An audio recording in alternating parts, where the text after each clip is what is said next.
How to play with friends in EAFC mobile. Hello everyone, welcome to this channel. I'm Emily and I'm here to help you out today. So without any delay, let's get started. So first of all, install and download the application, and after installing it, just tap on open.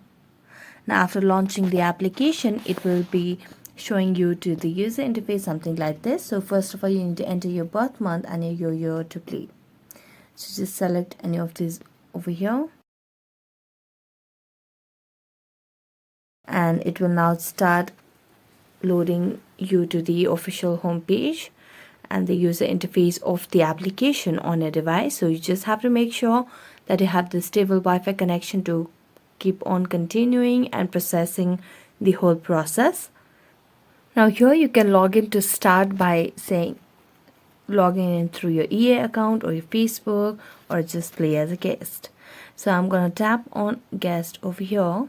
After it loads, here you can see different options over here. So in order to play, you can just tap on the player option and you can start playing, and here you can just select different people that you want to play off with. So that's it. Thank you so much for watching this video. See you next time.